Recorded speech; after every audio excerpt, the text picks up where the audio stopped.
का प्रिपरेशन देख लिया था, 3 मेथड देखे थे प्रिपरेशन के बेंजीन के, है ना। एक डीकार्बोक्सिलेशन रिएक्शन था, एक हमारा वही पुराना ही मेथड था जो अपन इथाइन से बना रहे थे, साइक्लिक पॉलीमराइजेशन करके 3 इथाइन के मॉलिक्यूल, 3 इथाइन के मॉलिक्यूल ने बेंजीन बना दिया था। और थर्ड मेथड था from reduction of phenol. 3 method लिखे थे प्रिपरेशन के। प्रॉपर्टी स्टार्ट किए थे। पहली प्रॉपर्टी थी हमारी इलेक्ट्रोफिलिक सब्स्टिट्यूशन, बहुत इंपॉर्टेंट प्रॉपर्टी थी, इलेक्ट्रोफिलिक सब्स्टिट्यूशन रिएक्शन। इलेक्ट्रोफाइल्स होते हैं आपके पॉजिटिवली चार्ज्ड स्पीशीज या इलेक्ट्रॉन डेफिशिएंट स्पीशीज। जितने भी हमारे लुइस एसिड है सब क्या होते हैं, इलेक्ट्रोफाइल्स।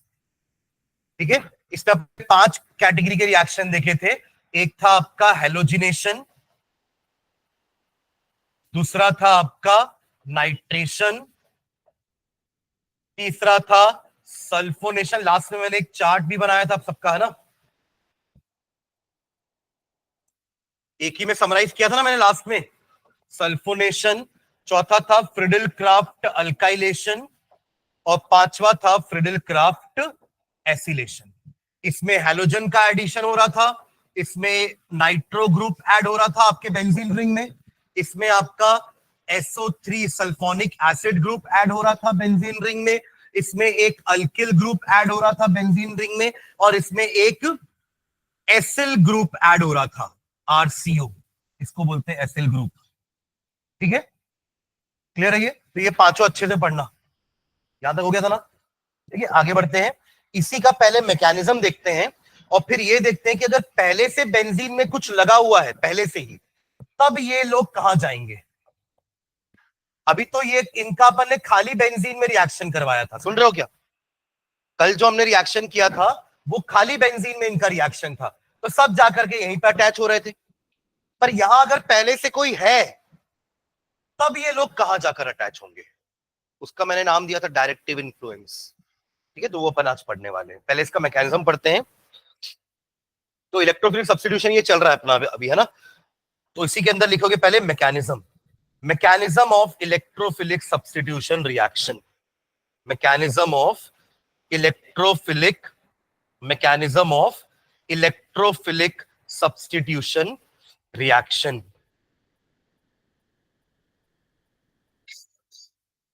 ठीक है, चलो step number 1, step 1, step 1, generation of an electrophile. पहले इलेक्ट्रोफाइल लेके तो आए, generation of an electrophile. Step 1 है generation of electrophile, generation of electrophile hyphen डाल के लिखेंगे इसमें।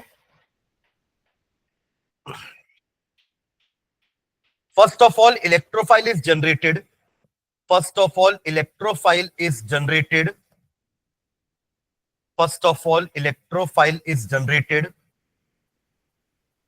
as a result of some, as a result of some, as a result of some preliminary reaction, preliminary, PRELIMINARY,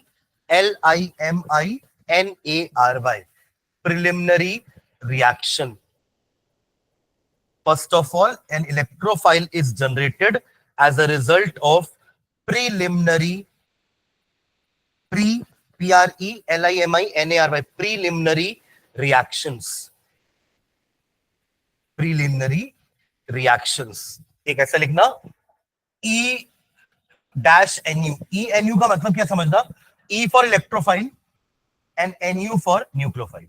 ये दोनों मिलके तो एक कंपाउंड बनेगा ना। देखो HCl में H पॉजिटिव एक इलेक्ट्रोफाइल है, NCl नेगेटिव एक, तो दोनों बनके तो कंपाउंड बनेंगे ना। तो अल्टीमेटली आप एक कंपाउंड में से ही E को हटाने वाले हो, तो ये E हटेगा तो आपको इलेक्ट्रोफाइल मिलेगा ना। ऐसा एक तरीका ये डायरेक्ट मिल गया, पर कई बार हमें डायरेक्ट नहीं मिलता, तो आपने हर जगह कुछ ना कुछ लिया है। याद करो, आपने Br2 में भी लिखा है ना, हेलोजिनेशन में देखो जल्दी से, आपने लिखा है कि अपन AlCl3 लेंगे या FeBr3 लेंगे। यही AlCl3 हमने वहां भी लिया है, कहां पे, फ्रिडल क्राफ्ट में। जल्दी देखो, दोनों फ्रिडल क्राफ्ट में AlCl3 लिए हैं, लेकिन कई बार ये इलेक्ट्रोफाइल डायरेक्ट नहीं निकलता है, तो उसको खींचने वाला कोई चाहिए, तो खींचने वाले यही लोग हैं, एनहाइड्रस AlCl3 या FeBr3। ठीक है, तो पहले तो ये एक पार्ट लिखो, ये रिएक्शन लिखो, ऊपर वाला ENU वाला, फिर मैं नीचे लिखवाऊंगा कि अगर डायरेक्ट नहीं निकल पाएगा तो हम क्या करेंगे। ऐसे अपन डायरेक्ट तो निकाल सकते हैं, ठीक है, ऐसे मैं डायरेक्ट निकाल सकता हूं, बट हर में डायरेक्टली आपका इलेक्ट्रोफाइल बाहर नहीं आ पाएगा, तो उसके लिए फिर इलेक्ट्रोफाइल को खींचने के लिए कोई चाहिए। आपने लिखा था वहां पे हैलोजन कैरियर है, वो AlCl3 क्या है, हैलोजन कैरियर है, वो हैलोजन को लेकर जा रहा है बेंजीन रिंग के पास ऐड कराने के लिए। ठीक है, हाँ, तो नीचे लिखना, in some cases an electrophile, in some cases an electrophile is not generated directly. In some cases an electrophile is not generated directly,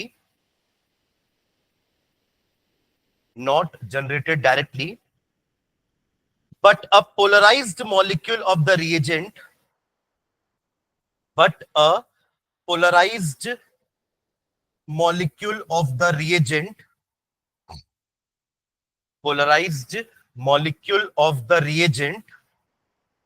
serves as the electrophile, serves as the electrophile.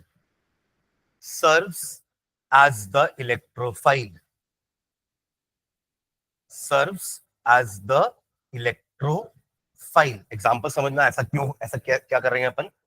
देखिए, हमको पता है कि Br और Br के बीच की जो bond है वो कैसी है, नॉन पोलर है।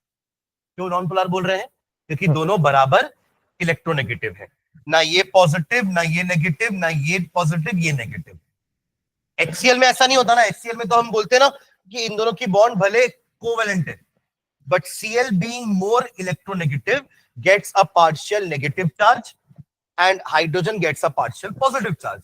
सेम काम पानी में भी होता है, H2O में भी H is less polar या less electronegative, O is more electronegative, तो नेगेटिव पॉजिटिव यहां भी आया, बट यहां नहीं आएगा, तो फिर Br पॉजिटिव कहां से आएगा, अभी तो Br पॉजिटिव नहीं दिख रहा ना आपको।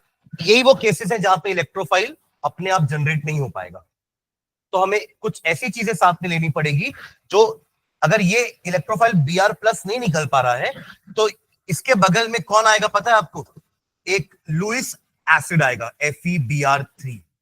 ये क्या है, एक लुइस एसिड है, AlCl3 भी ले सकते हैं, ये FeBr3 है, लुइस एसिड है। लुइस एसिड क्या, कौन होते हैं, वो एसिड जो इलेक्ट्रॉन एक्सेप्ट करते हैं, अब जब ये इसके पास पहुंचेगा ना, तो अभी तो ये नॉन पोलर था, पर जब ये इसके पास पहुंचेगा ना तो ये इलेक्ट्रॉन पेयर को खींचने की कोशिश करेगा, क्योंकि इसको इलेक्ट्रॉन पसंद है, इसको इलेक्ट्रॉन चाहिए भी, इसके पास इलेक्ट्रॉन की कमी भी है, तो ऐसा करेगा तो क्या होगा पता है, ये जो पूरा इलेक्ट्रॉन क्लाउड था ना, जो एक्चुअली में सर्कुलर था फॉर एग्जांपल, वो कैसा हो जाएगा पता है, वो कुछ इस टाइप का हो जाएगा। अगर वो ऐसा भी था, सर्कुलर ना हो बोल के अगर आप ऐसा एलिप्स भी बोलोगे, तो अभी ये एलिप्स कैसा है, दोनों तरफ बराबर है, पर अभी ये क्या हो जाएगा, पोलराइज, इधर कम हो जाएगा और इधर ज्यादा हो जाएगा, क्योंकि ये इसको खींच रहा है। अगर ये इधर से आता तो ये काम इधर होता, जिस तरफ से वो आएगा उस तरफ इलेक्ट्रॉन क्लाउड ज्यादा शिफ्ट हो जाएगा, जिसके कारण ऑटोमेटिकली इस Br को पार्शियल नेगेटिव और इस Br को पार्शियल पॉजिटिव मिल जाएगा। तो यही आपने लिखा है कि अगर इलेक्ट्रोफाइल नहीं मिलेगा तो क्या लिखा आपने, but a polarized molecule of the reagent. देखो अब ये पोलराइज हो गया, पहले वो नॉन पोलर था, but a polarized molecule of the reagent serve as a electrophile. ठीक है, तो इसका एक एग्जांपल लिखना आप लोग, ऐसा लिखो, पहले इन दोनों को साथ में लेना, पहले एक साथ ऐसे लेना, फिर ये ऐसे करके दिखाना है यहां पर, ऐसे एरो, ठीक है, और उसके बाद फिर लिख देना FeBr3 में ये वाला Br यहां पे आ गया तो पार्शियल नेगेटिव, और इनके बीच में दूरी आ गई पार्शियल पॉजिटिव। ये है आपका वो पोलराइज्ड इलेक्ट्रोफाइल। ठीक है, सेम काम AlCl3 फ्रिडलक्राफ्ट में भी करता है, ध्यान देंगे। फ्रिडलक्राफ्ट में क्या होता है, CH3Cl प्लस AlCl3, ये बॉन्ड अगेन इधर जाएगी, तो CH3 will become partial positive and Cl will become partial negative, और साथ में इसके रहेगा AlCl3। तो polarized molecule behaves as an electrophile. अब ये जाकर के अटैक करेगा हमारे बेंजीन रिंग पर। तो ये फर्स्ट स्टेप ही हुआ अपना, ना। Step number 1 generation. किसी में डायरेक्ट जनरेट हो रहा है तो अच्छी बात है, नहीं हो रहा है तो आपको इस टाइप का कुछ एजेंट लेना पड़ेगा जो उसको कैरी करके लेके जाएगा इलेक्ट्रोफाइल को कहां तक, बेंजीन रिंग तक।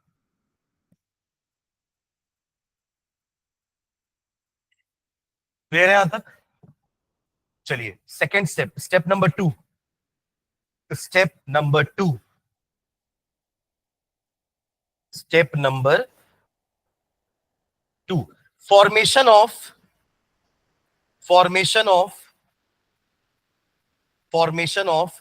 Carbocation intermediate. Formation of carbocation intermediate.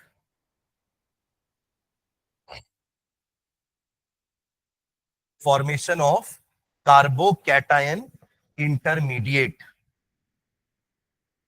Hyphen डाल के, as the electrophile approaches the benzene ring, as the electrophile approaches the benzene ring, as the electrophile approaches the benzene ring, comma, it is attracted by the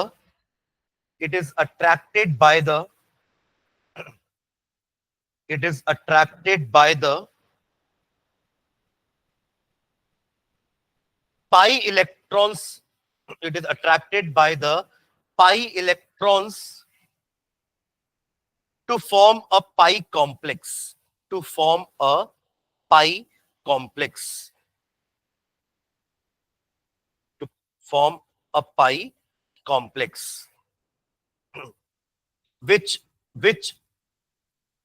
slowly reorganizes, which slowly reorganizes or rearranges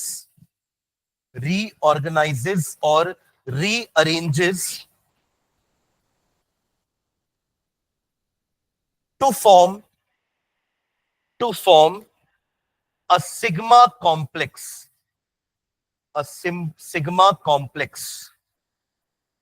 sigma complex. अब देखो ये benzene का structure कैसा होता है, ध्यान देना। Alternate double single bond है, राइट। प्लेनार स्ट्रक्चर होता है बेंजीन का, मतलब एक ही प्लेन में 6 कार्बन है, बट हर कार्बन का एक एक जो पी है वो अनहाइब्रिडाइज्ड है। जो बगल वाले कार्बन के अनहाइब्रिडाइज्ड पी के साथ पाई बॉन्ड बनाएगा, तो पाई इलेक्ट्रॉन क्लाउड बनता है। डोनट शेप टाइप का बनेगा। एक पाई इलेक्ट्रॉन क्लाउड ऊपर होगा, एक पाई इलेक्ट्रॉन क्लाउड नीचे होगा, रिंग के शेप में। रिंग के शेप में क्यों होगा बोल रहा हूं मैं, क्योंकि जब आपके पास ये कार्बन है, मान लीजिए ये कार्बन ऐसे लगे हुए हैं, है ना, अभी आपको सबके बीच में क्या दिख रही है, सिंगल बॉन्ड। डबल बॉन्ड कैसे बनने वाली है, इसका एक अनहाइब्रिडाइज्ड और इसका एक अनहाइब्रिडाइज्ड आपस में क्या बनाएगा, पाई बॉन्ड बन गया, डबल बॉन्ड हो गई। अब इसका एक अनहाइब्रिडाइज्ड और इसका अनहाइब्रिडाइज्ड बनाएगा एक पाई बॉन्ड, तो यहां एक बन गई। और इसका अनहाइब्रिडाइज्ड और इसका अनहाइब्रिडाइज्ड बनाएगा एक और पाई बॉन्ड। आप समझ पा रहे हो?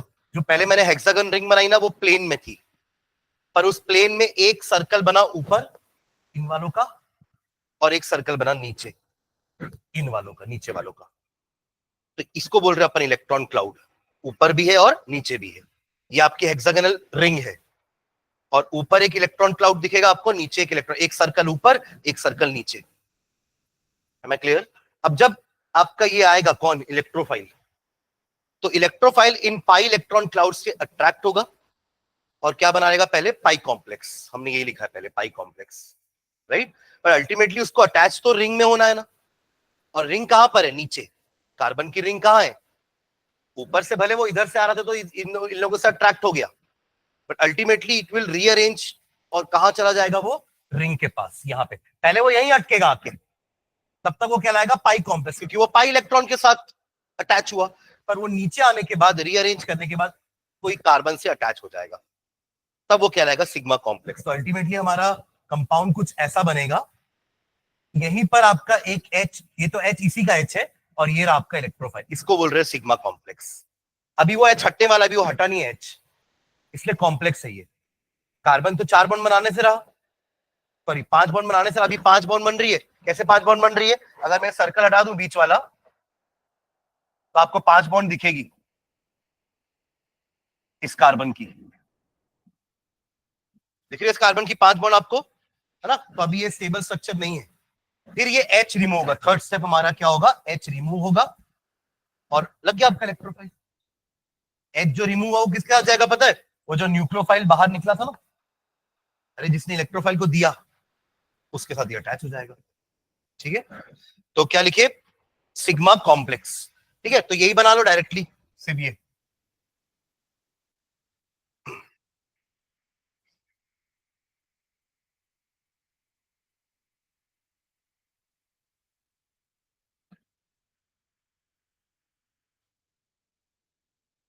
ठीक है, लास्ट स्टेप में इसी सिग्मा कॉम्प्लेक्स में ये न्यूक्लियोफाइल आएगा और H को ले जाएगा।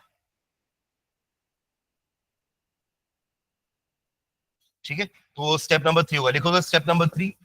Step number 3, loss of a proton. Step number 3, loss of a proton from the carbocation intermediate.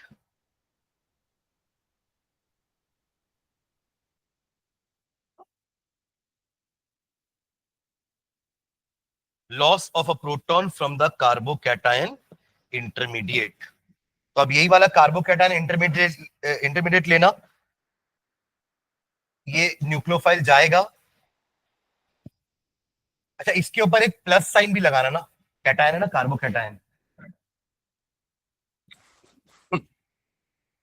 हाँ, तो ये न्यूक्लियोफाइल यहां जाएगा और यहीं पर हुआ ना अटैक, देखो H और E यहीं पर है ना। ठीक है, तो इसको मैं इधर से ले आता हूँ ना, क्योंकि वो उस तरफ है ना। ठीक है, तो ये न्यूक्लियोफाइल जाकर के H को ले आएगा और यहां पर आपकी डबल बॉन्ड आ जाएगी। ठीक है, तो ये अटैच होना चाहिए ऐसा, और ये आपका लग गया है इलेक्ट्रोफाइल प्लस HNU बाहर। HNU मतलब आपका वही जो कंपाउंड बनेगा बाई प्रोडक्ट। ठीक है, अब हुआ है सब्स्टिट्यूशन पूरा। पहले तो सिर्फ इलेक्ट्रोफाइल ऐड हुआ था, पर ऐड होने के कारण क्या हुआ? एक कैटायन बना, उसको फिर बाहर निकाले H को, तो हमारा नॉर्मल बेंजीन रिंग वापस से आ गया। ठीक है, तो यही मैकेनिज्म हमारे पांचों रिएक्शन में था जो अपन ने पीछे किया है, बस इलेक्ट्रोफाइल अलग अलग थे। एक में इलेक्ट्रोफाइल Cl प्लस था, एक में इलेक्ट्रोफाइल NO2 प्लस था, एक में इलेक्ट्रोफाइल SO3H प्लस था, एक में इलेक्ट्रोफाइल CH3 प्लस था और एक में इलेक्ट्रोफाइल CH3CO प्लस था। समझ रहे ना? Halogenation, nitration, sulphonation, alkylation, acetylation.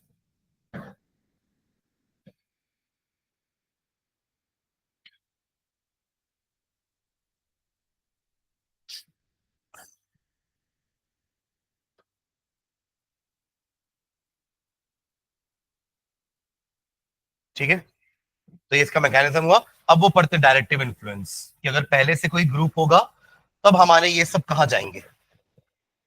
ठीक है, तो लिखेंगे हेडिंग डायरेक्टिव इन्फ्लुएंस ऑफ,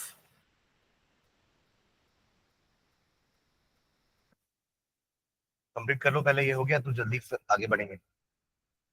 ये वाला स्ट्रक्चर मैं भी बनवा दूंगा आप लोग को, है ना? ये अपन अभी पढ़ेंगे बेंजीन का स्ट्रक्चर और वो एरोमेटिसिटी वाला पढ़ना अपन को अभी ना, हकल rule.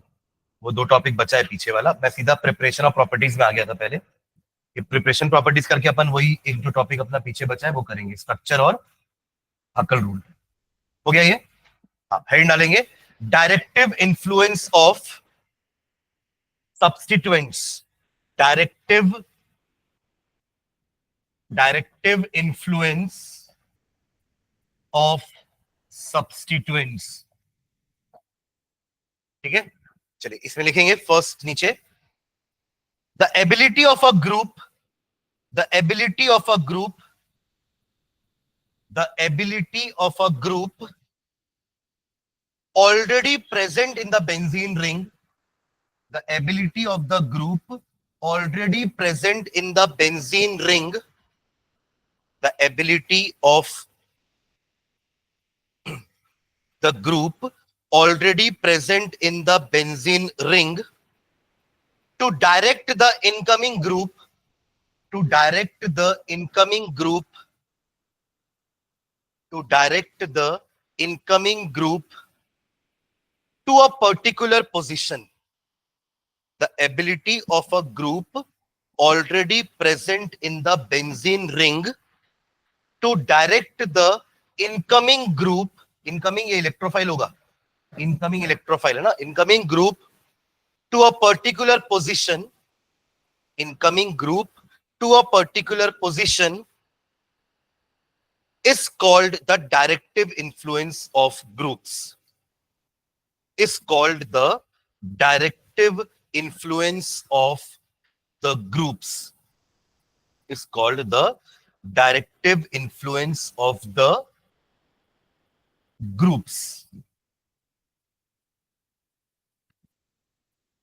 Full stop. Next line में, on the basis of directive influence, on the basis of directive influence,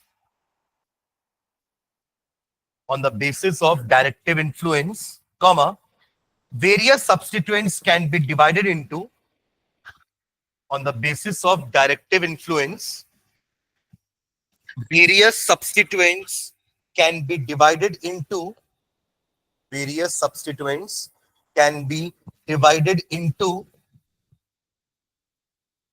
the following two categories. The following two categories. The following two categories. पहला category ना A, O, P यानी ortho para directing groups. Ortho para directing groups. ऐसे group जो आने वाले electrophile को ortho और para की तरफ डायरेक्ट करेंगे, उनको कहते हैं हम ऑर्थो पैरा डायरेक्टिंग ग्रुप. एक और कौन सी पोजीशन बच गई? मेटा. तो एक हमारा जो सेकंड कैटेगरी होगा वो मेटा डायरेक्टिंग ग्रुप्स होंगे. सुन रहे हैं क्या? आपको मतलब समझ में आ रहा है ना?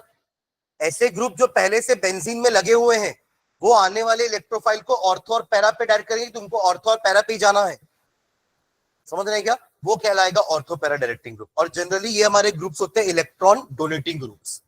अगर हमारे बेंजीन रिंग में पहले से एक ऐसा ग्रुप लगा हुआ है जो इलेक्ट्रॉन डोनेट कर रहा है रिंग को, तो ये ऑर्थो पैरा डायरेक्टिंग ग्रुप होता है. तो हाइफन डाल के लिखना इसमें ऑर्थो पैरा डायरेक्टिंग ग्रुप में the substituents or group, the substituents or groups, the substituents or groups which direct the incoming group,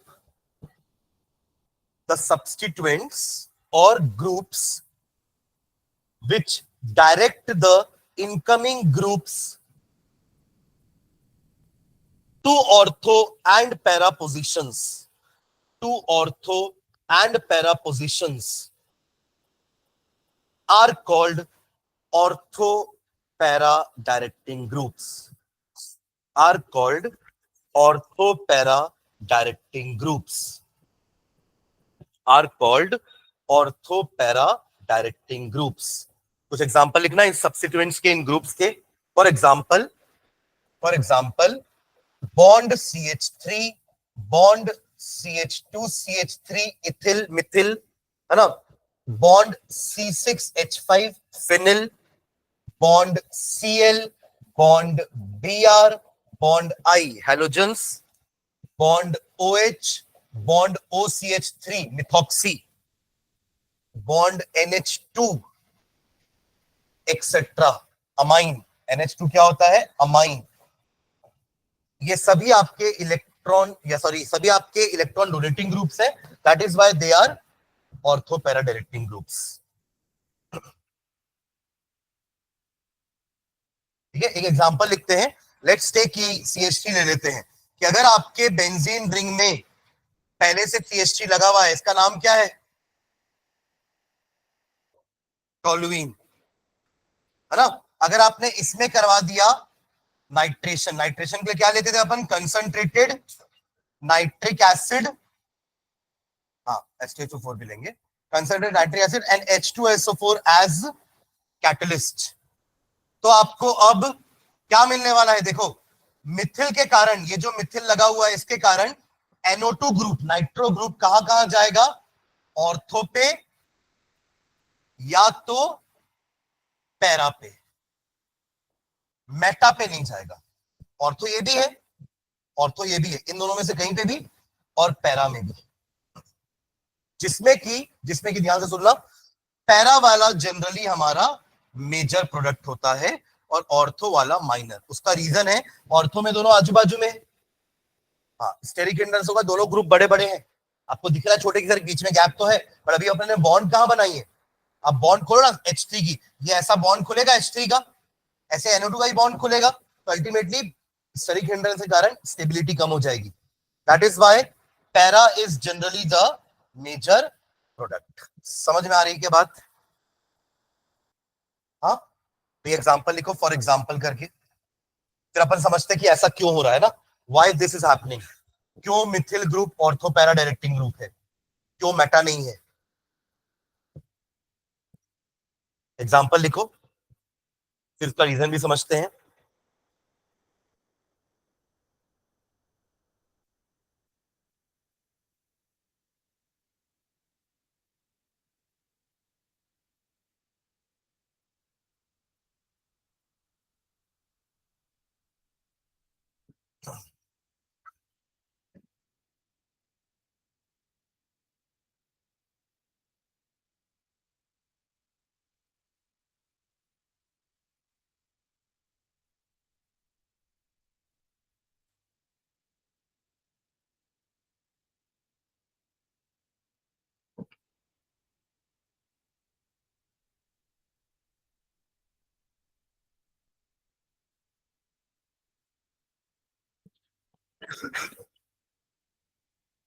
वाह,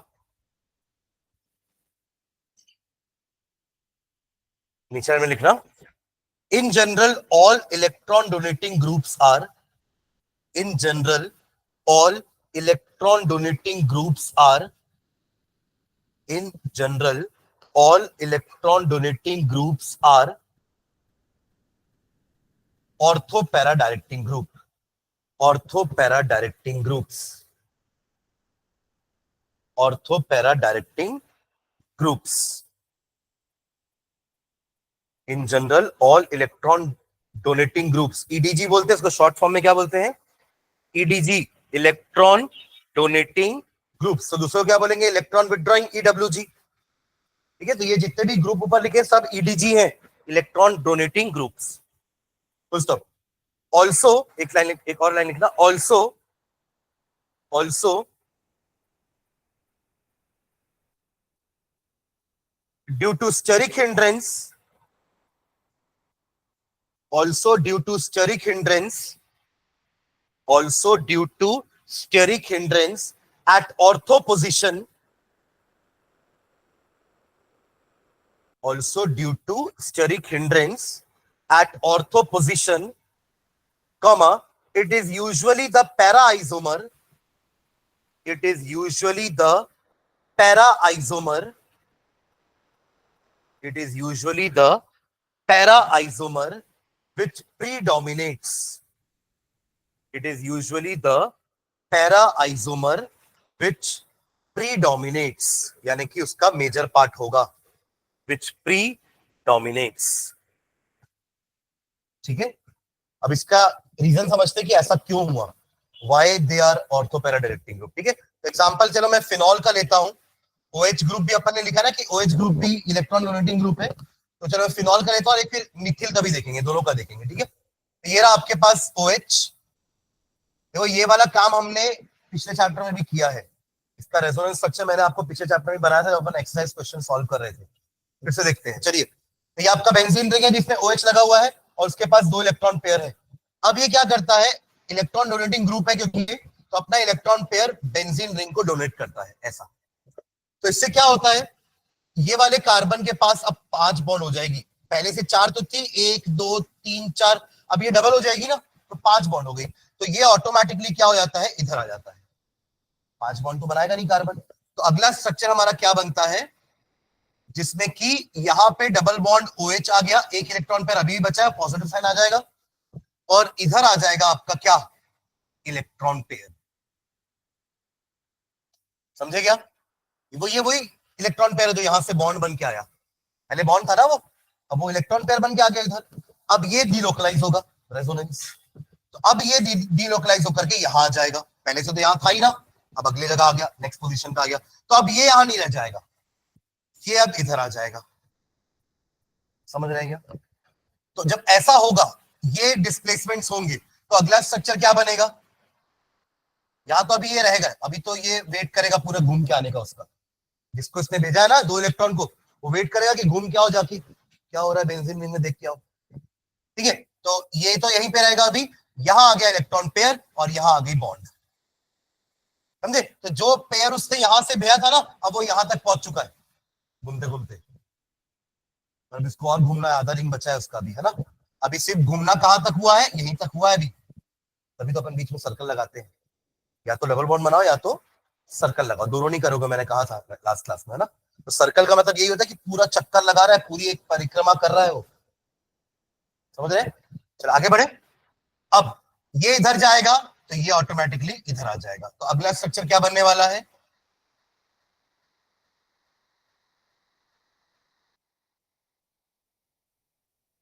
करेक्ट। एंड लास्ट स्टेप, ये इधर जाएगा तो ये वापस वहीं चला जाएगा जहां से आया था।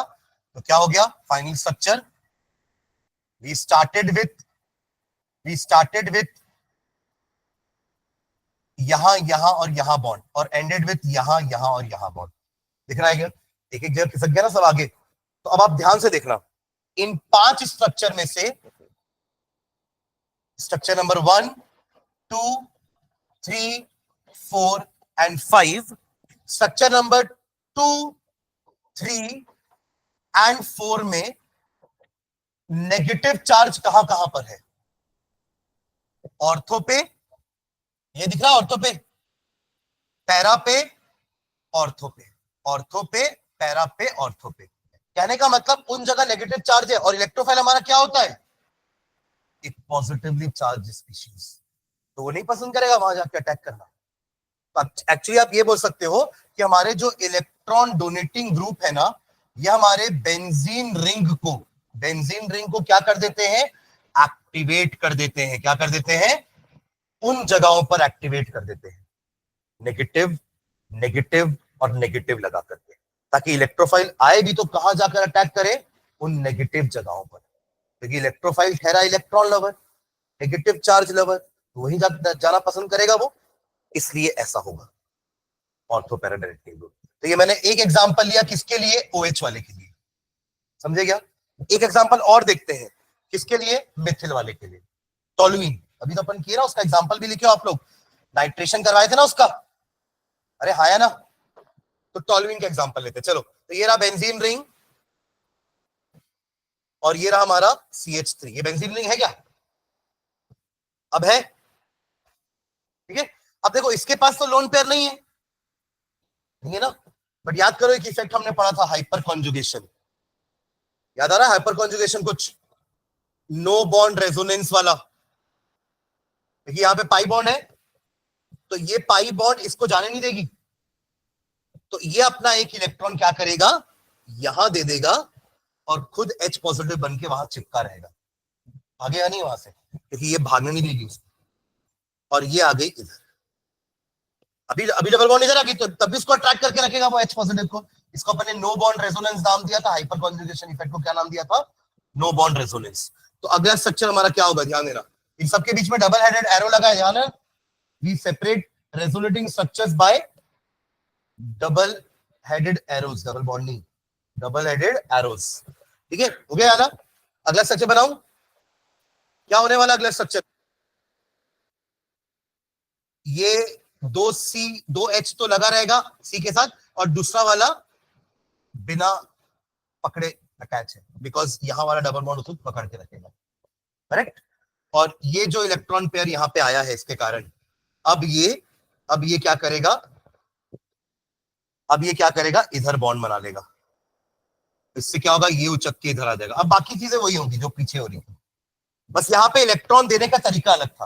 लेकिन मिथिल के पास तो कोई लोन पेयर नहीं होता ना, OH के पास था, Cl लगाता तो Cl के पास भी था, बट मिथिल के पास तो नहीं था, मिथिल के पास तो नहीं था इलेक्ट्रॉन पेयर, तो फिर वो इलेक्ट्रॉन कैसे दे दिया? तो हाइपर कॉन्जुगेशन इफेक्ट।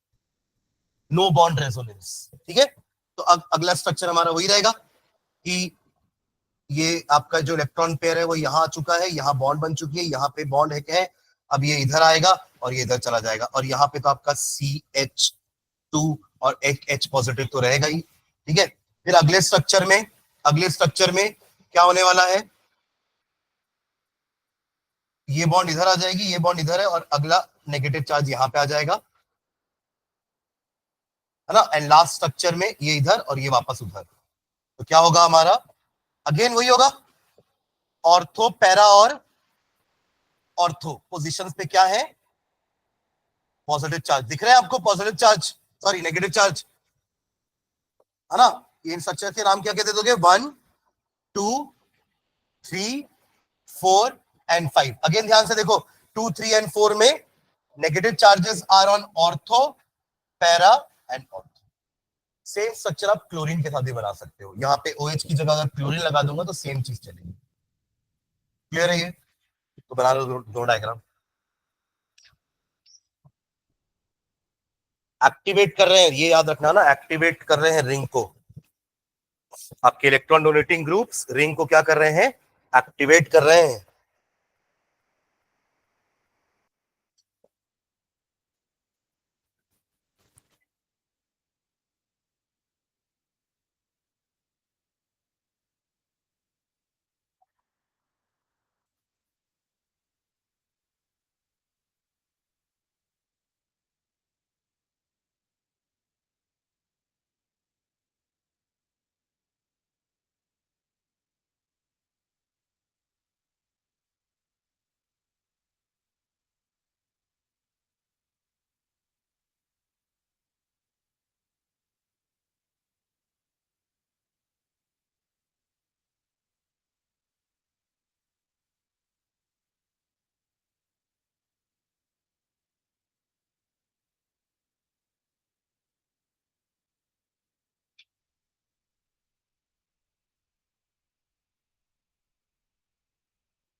गया।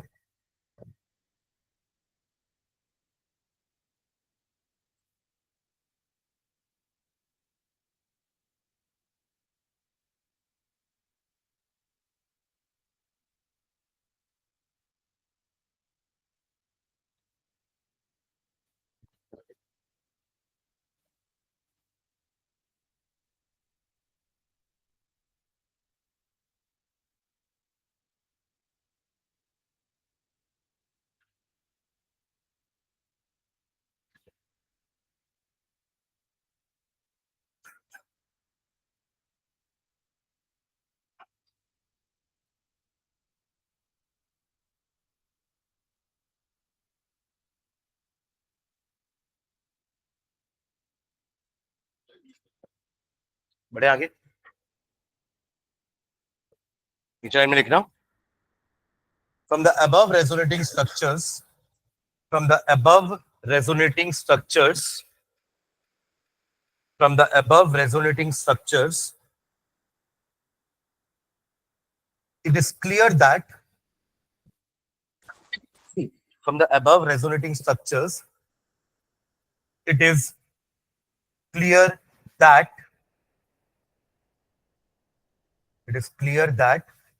orthopara directing groups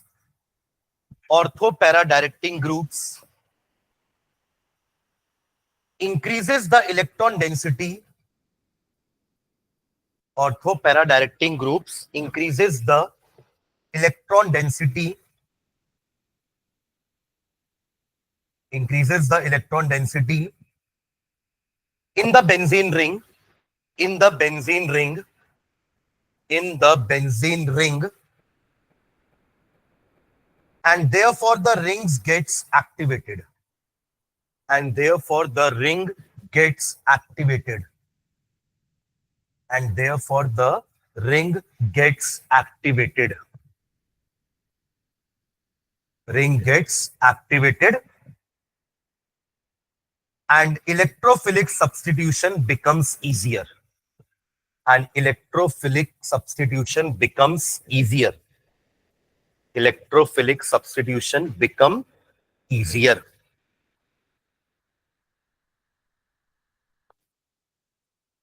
अब इतने सारे इलेक्ट्रॉन डोनेटिंग ग्रुप है ना, तो इनका भी एक ऑर्डर होगा कि जो सबसे पहले इलेक्ट्रॉन दे रहा होगा वो सबसे पहले एक्टिवेट करेगा, उसमें सबसे पहले इलेक्ट्रोफाइल ऐड हो जाएगा, तो इनका भी एक एक्टिविटी ऑर्डर होगा। तो नीचे लाइन में लिखना, the electron donating ability, the electron donating ability, the electron donating ability of some substituents, electron donating ability of some substituents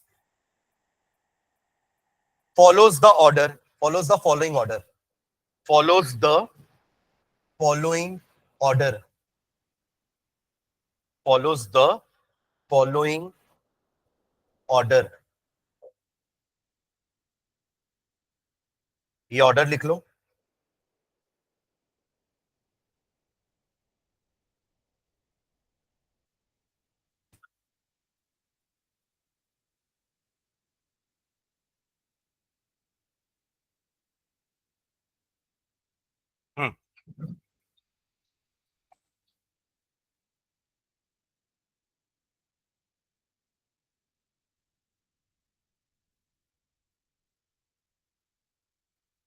एक ऑक्सी ग्रुप लगा है, फिर अमाइन है, फिर वो भी अमाइन है, फिर वो अल्कोहल है, मिथॉक्सी है, वो अमाइड है, मिथिल है, एंड देन हेलोजन।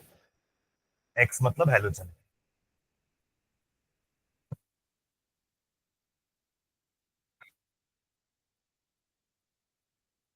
अमाइड है वो, एन सब्स्टिट्यूटेड अमाइड, अमाइड डीई, ये अमाइन है, ये और ये एन ई, वो डीई, सिर्फ एन और डी का फर्क है, अमाइन अमाइड। ठीक है, तो ये तो हुआ ऑर्थोपैरा डायरेक्टिंग ग्रुप। आपने इसको कुछ नंबर दिया था, ए बी सी डी, कुछ ए और बी, ए और बी दो कैटेगरी बोला ना अपन ने कि एक ऑर्थोपैरा डायरेक्टिंग ग्रुप होगा। अब लास्ट लिखेंगे बी, मेटा डायरेक्टिंग ग्रुप, लिखेंगे मेटा डायरेक्टिंग ग्रुप्स। अब इसका भी डेफिनेशन वैसे ही होगा ना, जो आने वाले इनकमिंग इलेक्ट्रोफाइल को कहां डायरेक्ट करेगा, मेटा पोजीशन पे। डेफिनेशन देख के पीछे से लिखोगे क्या? ऑर्थोपैरा का जैसा डेफिनेशन लिखा था ना हमने, वैसे लिखो इसका डेफिनेशन। द सब्स्टिट्यूएंट्स और groups which direct the incoming group to the meta position are called meta directing groups. लिख लोगे डेफिनेशन? ऑर्थोपैरा जहां से शुरुआत की थी ना, वहां जैसे ऑर्थोपैरा का डेफिनेशन लिखे हैं, वैसे ही मेटा का डेफिनेशन लिख लो, मेटा डायरेक्टिंग ग्रुप्स। फिर एग्जांपल लिखे, मैं यहां ग्रुप्स लिख रहा हूं, उसको लिखना।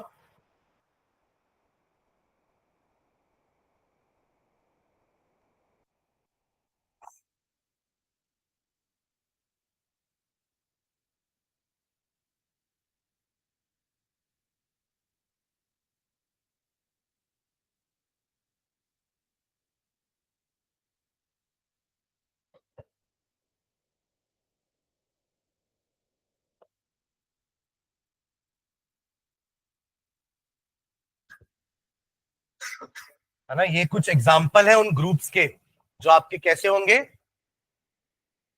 हाँ, विदड्रॉइंग ग्रुप यानी कि मेटा डायरेक्टिंग ग्रुप्स।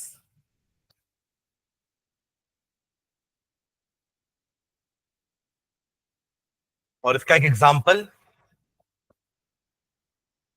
अगर आपके बेंजीन में लेट से इनमें से नाइट्रो ग्रुप ही लगा हुआ है NO2, तो अगर आप इसका नाइट्रेशन करवाओगे, एक और NO2 लगाना चाहोगे, तो वो कहां लगेगा? मेटा पर। ये रहा आपका, ऑलरेडी एक NO2 लगा है, और एक और NO2 कहां लगेगा जाकर के? मेटा पे। ऑर्थोपैरा पे नहीं लगाएंगे, मेटा यहां पे या यहां पे। समझ गया? मेटा मेटा डायरेक्टिंग का मतलब कि वो आने वाले ग्रुप को कहां भेजता है? मेटा।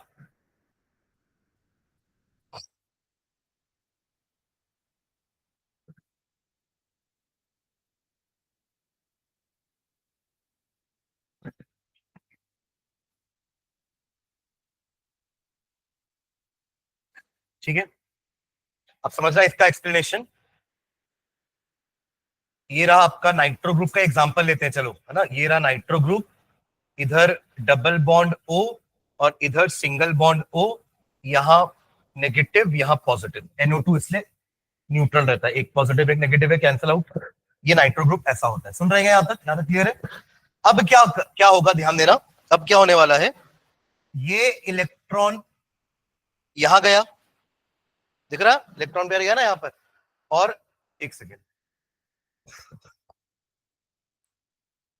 इसको नेगेटिव इसको पॉजिटिव देना। हाँ, ये इलेक्ट्रॉन पेयर यहां गया, जिससे नाइट्रोजन की 4 बॉन्ड बन गई। नाइट्रोजन आपकी 3 बॉन्ड में ही बनाता है, बट तभी यहाँ पे पॉजिटिव लगा, देखिए 4 बॉन्ड बना रही है, तो ये वाली बॉन्ड इधर चली जाएगी।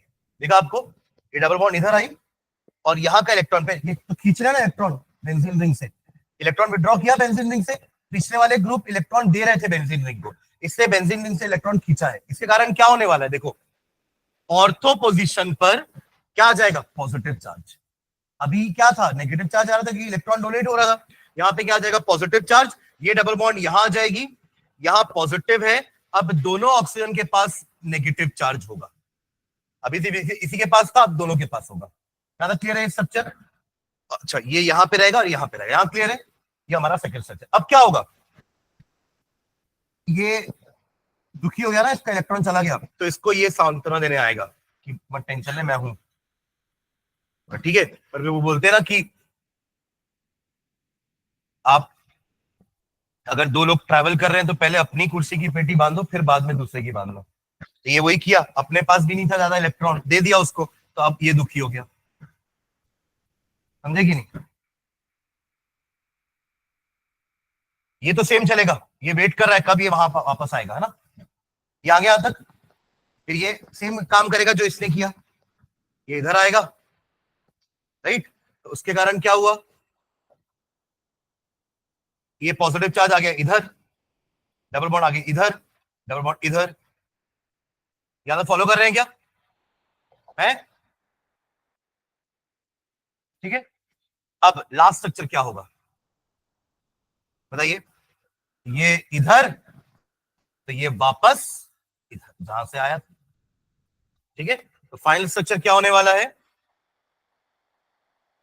एक N, यहां पे double bond O, single bond, negative positive, double bond इधर, डबल बॉन्ड इधर, डबल बॉन्ड इधर। तो अभी जिन जिन पोजीशंस पर नेगेटिव चार्ज था, अब उन पोजीशंस पर क्या है? Positive charge. तो मेटा को कोई एक्स्ट्रा बेनिफिट नहीं मिला है, वो तो ऑर्थो और पैरा में ही नेगेटिव चार्ज नहीं आया, पॉजिटिव चार्ज आ गया। तो इलेक्ट्रोफाइल अगर यहां जाएगा भी ना तो ये इसको भगा देगा, रिपेल कर देगा।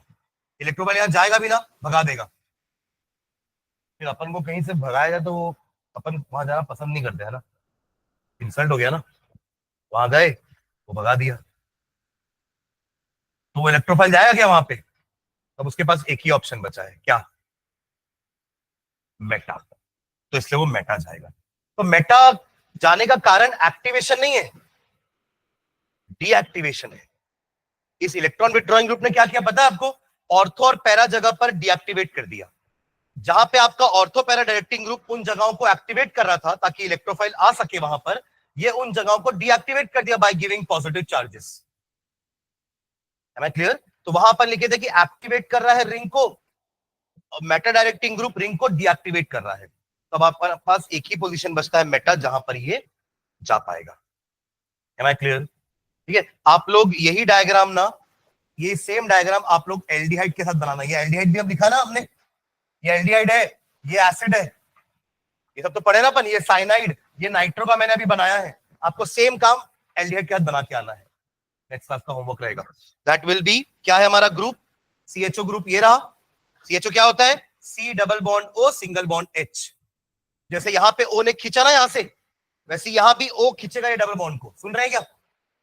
स्टार्टिंग स्ट्रक्चर बता रहा हूं, ये इधर जाएगा और ये इधर आएगा। बस अब आप लोग खेलते रहना, हो जाएगा बाकी चार स्ट्रक्चर, है ना? तो इतना बना के एंड करते हैं क्लास को।